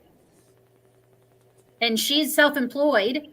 So 30 years ago, I remember going on vacation, and my dad would fill up the car. It was a small Suzuki, so we didn't need much gas, and it wasn't hard on gas. And I think we paid, if I remember correctly, it was 35 cents a liter. That's about 27, 28 years ago. But still, like, yeah, I feel the same way as you, Cosmic Cultivators. 223. Wow. I do you guys heat with oil rimming for your fuel? It's electric here. Oh, okay. Thank goodness for that, at least. Yeah. I have maybe one more question regarding your story before we go. And it's in regards of your homestead name, bucket list. How many things in your list you think you still need to do? And how many cross off, like average? I mean, compared to others people's, it might not be that crazy, but let me see. We had that. Wow, I'm just thinking of all the things we've done already. We've checked off quite a few. 6. So I think we had 10 altogether, and there's 3 or 4 things left. Nice. On it. And one of them we're hoping to do next summer for our 30th wedding anniversary and go to Ireland. We've been saving for a long time. So we're hoping if things get a little better, we're hoping in the next year. I don't know. But that's what we're hoping to do. We're hoping to go to Ireland for 10 days. Nice. So I told David, I said, if we get there, you're going to get so upset because I'm constantly going to say, I can't believe we're in Ireland. I can't believe we're in Ireland. Don't go in May. Just don't go in May so we can see you at the conference. Oh, yes. No, it's August. Our anniversary is in August, so we'd be going in then. But yeah, no, I think we only have 3 or 4. Like I said, we didn't, our needs are simple. And I think as homesteaders, our needs are simple. We learn to simplify things for sure. Yep. And getting cancer just made me realize what are we doing? What are we doing? Like we're, this is crazy. And one advantage too of being a stay-at-home mom, Aiden, our youngest, is into a lot of sports. And David is still working for the most part 5 days a week. Like there are a couple of months a year where he works 3 days a week because of the way things are set up. But somebody has to be able to pick him up after school and take him here and there. And if I was still working that 44-hour job, he wouldn't be able to do it. So, like I said, there's a lot of sacrifices, but there's a lot of rewards. I think there's a lot more pluses than minuses. It's just like having Homestead. There's a lot of negatives sometimes, and it's not always, despite what a lot of videos make you think, it's not always easy. It's not always, perfect. But I love it. And, we've said this before and we'll say it again. If we won the lottery, I would still homestead. Yep, definitely. And I was talking about that. There was someone that came in the pharmacy this week. I think it was Tuesday. She was retiring, and we were all wondering how old she was because, seriously, she looked like she was like early 40s. And she said that she'd been working for 32 years. So, according to the fact that she went to university, 32 years later, she's retiring, she'd be around 55 to retire. Yeah. There's no way that we would have given her 55. And then one of the pharmacists like, well, she looks really happy to retire. And I'm like, of course she is. She's retired. She'll be able to go and do whatever she wants. Yep. And they both looked at me, and I mean, they're both in their 60s, they could retire if they wanted to. I mean, they're 60s and they're two pharmacists. It's not like they don't have the money, you know? Right. A decent pension and whatever. Yeah, and they're like, well, what would you do if you retired? Like, you need to work. I'm like, I There's want to win work. the lottery because I want to be home doing everything that life is throwing at me. Like, there's so many things to discover on this planet. There's so many things to do. Yep. We spend about 75% of our life at work. Yep. So we only live 25% of what we would be able to live. Yep. That's the And way I see it. there's work and there's work. Oh, you need to work. I'd still be working because I'd be having my, more animals and garden and all that. And like David always said, nobody ever has on their tombstone, I wish I had worked more. Yeah. Nobody ever, and we hear about these people who work till they're like 80 and they get maybe 5 years of, and then like why you work that long and then you don't get to enjoy, I mean, but don't get me wrong, there are some people that are 80 that have to work because if they don't work, they can't afford their medications or whatever, which is awful. Yeah. But I mean, David can't wait. He's got 10 years and he'll be considered completely retired.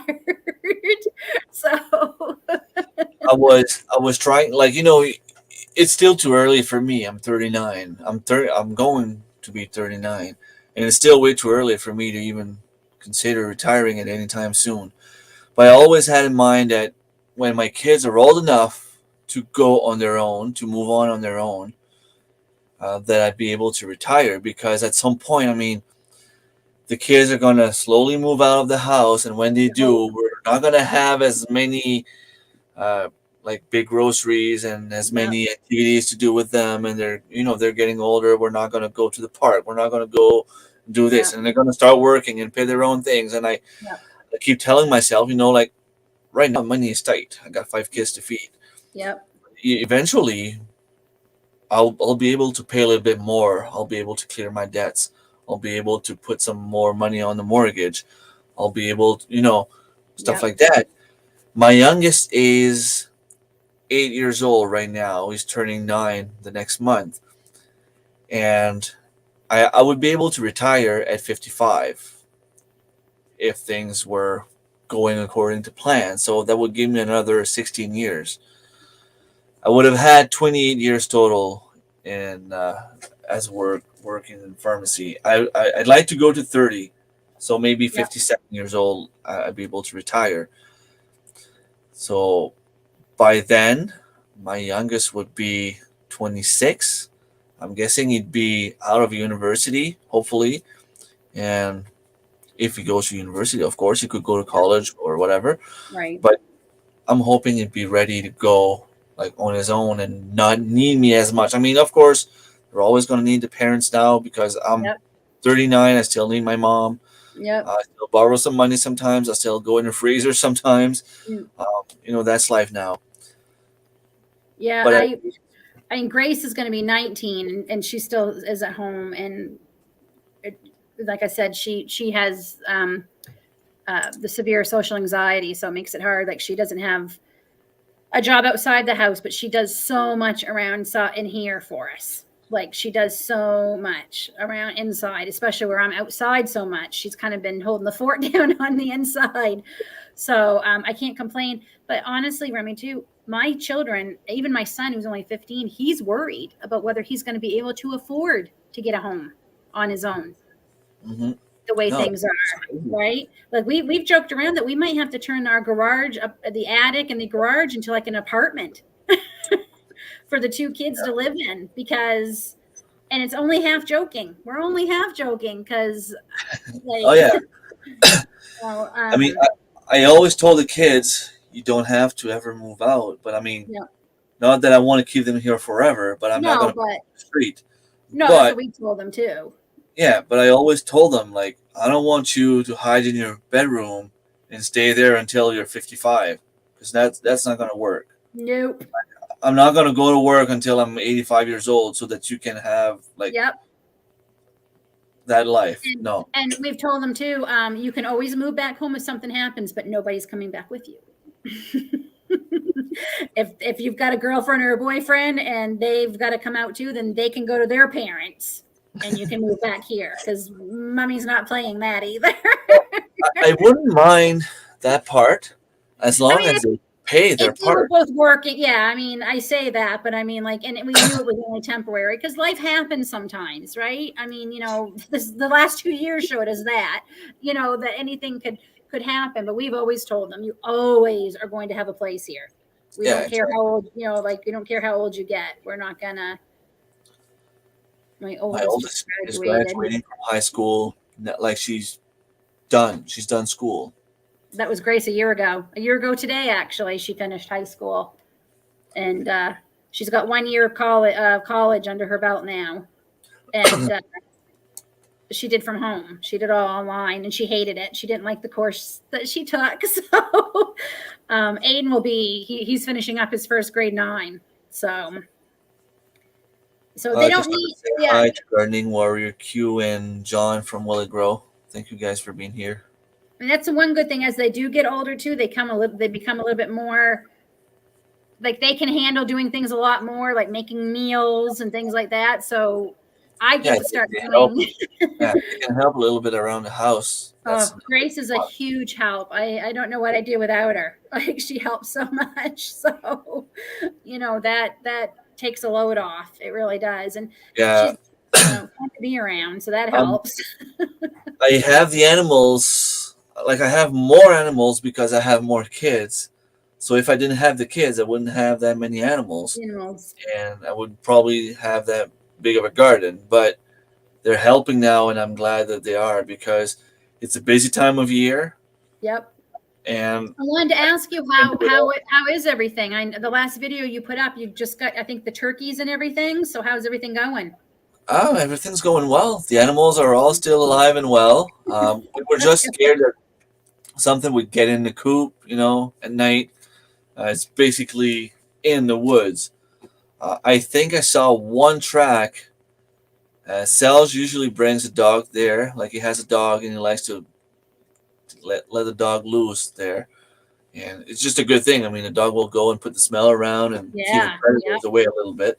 Yep. There was one track that I find that was odd, like in an odd place, like something that just passed through.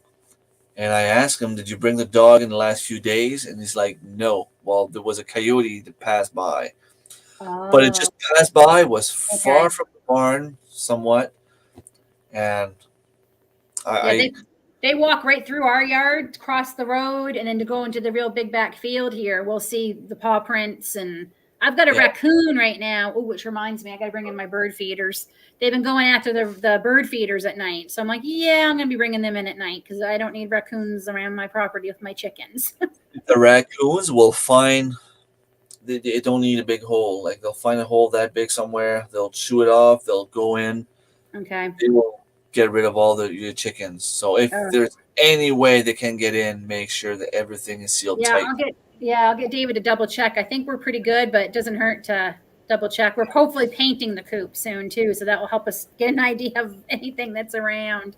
Yeah. But, yeah. And I just have to say, the fox urine did nothing. Absolutely nothing. They are laughing at me. We are now at war with these stinking chipmunks. Oh, no. They're laughing at me. It did nothing. It stunk to high heaven, and it drove my dog crazy. Like, he's been wanting to pee everywhere because he smells it. It was very pungent. Oh my Lord. Like, I know you don't want to put traps, but you might have to.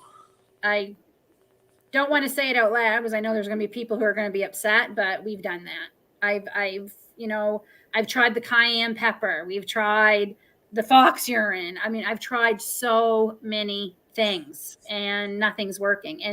And they're not even eating everything. They're digging stuff up and just leaving it. Like, that really irritates me. It's like, and I'm sorry, but I got to feed my family. Like, this is food that I'm planning to get us through this winter and everything. So yeah. You have to protect your stuff. I do. And as cute as they are, they're they are cute, but they're destructive too. They're gnawing holes and stuff in the garage, and they'll get inside your walls and eat your wiring and stuff, just like mice. Like, they're a rodent. Yeah, and then next thing you know, the house will catch fire, and Yep. Yep. We've been here 8 years. We've never, ever had a problem with the chipmunks like this year. So it's like us, oh, rats, I would lose my you mind. didn't win against the rat yet. Yeah. Yeah, I saw the video you made a couple weeks back when you had. I don't remember. You had holes in your garden, and I don't remember. You put something in there hoping to put them away, but it didn't work, I guess. Nothing works. Everything they tell you, oh, this will work, guarantee. It doesn't. David thinks part of the problem is he thinks these chipmunks are so young that they don't know the smell of that fox urine means danger. Like they just don't get that. Oh, so, and they just, I swear to God, they're laughing at me.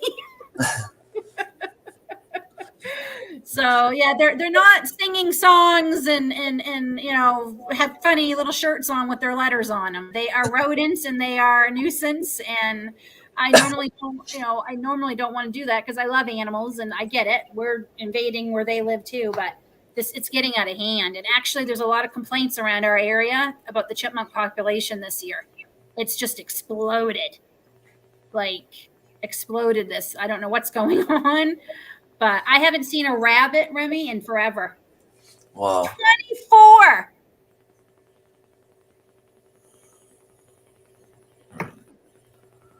Wow. Okay, my 3 chipmunks problem doesn't seem to be as bad. Wow. Wow. 24. Easy. So that's a whole family, like the uncles and the grandparents and the great grandchildren and the boyfriends and the girlfriends. They're bringing everybody over. Wow. Holy cow. Yeah, they would do a lot of damage to a garden, that many. Yeah. And I was afraid to lose my strawberry bed because there was a lot of mice trails when the snow melted. Thankfully, everything is growing back. I have to put traps too because they're in my garage. They came inside. Like last year, we were sleeping and we could hear the mice walking on our ceiling. And I mean, we sleep in the basement, so it was between like the living room floor and our bedroom. We would hear them down here at night when it was really quiet, and David and I would be watching something. I'm like, "What is that?" And we'd hear scratching in the wall here, and I'm like, "Oh my God." Their neighbor has killed 20. So that's 44. Wow. Is somebody is there food around or something? Or is it just the gardens that's bringing them around? Like that is, but yeah, we David, so hun, we live in the country. And I'm like, I can't stand these mice problems. Like enough already. So we got it under control, I think last winter. And we're hoping to do even better this year. Finding, we're renovating the garage a little bit and making it so it won't be as easy for them to get in. So we're trying, but yeah, I can't stand them. And it's not like they scare me or anything. It's the diseases they carry and everything, because they can make you really sick, mice, like really sick. And it's like an exterminator told us one time when we were in Nova Scotia, because we had a problem. We were living in military housing because the people moved out and we shared a garage and they hadn't thrown garbage away in like 8 months. So when they left and took all that garbage, the mice moved into our section and then they started coming in the house. And the exterminator said, people have to realize that they aren't working for Disney and wearing cute little pants and singing songs. He said, they can make you, he said, you've got young children. He said, they can make you very, very sick. So yeah, they're. Yeah, you have to get rid of them. Yeah, we've got bird netting around my strawberry patches and stuff with chicken wires, so chipmunks can't fit through, and I think mice can still get in there a little bit, but so far so good. Cool. Marie-Lynn, if you're still there, can you share Lynn's channel again, please? We're almost done. I mean, we've been on for 2 hours. I see a lot of people here that they came after that we were pretty much done talking about your story. But guys, if you're interested, I suggest you go take a look at Lynn's channel. 4 times cancer survivor. Mhm. That's just amazing. You're my hero. Don't make me cry, Remy. We're at the end. Um, well, it's still pretty amazing, and now you're teaching people, the way of I'm too life. stubborn. I'm too stubborn to let cancer beat me. That's good. So Megan's probably going to share that soon. She's Okay. probably doing it as we speak. There it is. Yeah, and I mean everyone that follows me, everyone in the chat, everyone that I bring up here, everyone's got something to put on the table. They got knowledge. They got good personality. They're nice people to talk to. If you have questions, everyone's free. Everyone's available. I'm not gonna say 24/7, but it's I'm not afraid to show my mistakes either. Like, because yeah. that's why I wanted my channel. That's why I started it, because I want people to see that I have a whole list of things that I'm trying new this year. So, and some of them I do on camera, like literally, I'm going to try it and I'm going to videotape it. We'll see how it goes. So, And Lynn, there's a lot of people in the chat. Well, pretty much everyone in the chat right now, I think, besides Marilyn, is part of Shed Wars. oh, So okay. next year, maybe you can be in Shed Wars. Oh, we'll see. All right. Well, I'm gonna let everyone go, Yep. and hope you Bye, guys have a everybody. nice weekend. Thank you very much for being here. It's a very inspiring story. Oh, thanks for having me. Yeah, and let's hope that cancer's gone for good. Yeah, let's hope 4 times was more than enough, because it Yeah, really was. it should understand by now that if it comes again, that you will kick it in the butt again. Yeah. All right, take care, everyone, and thank you again. Yeah. Good night. Have a good weekend.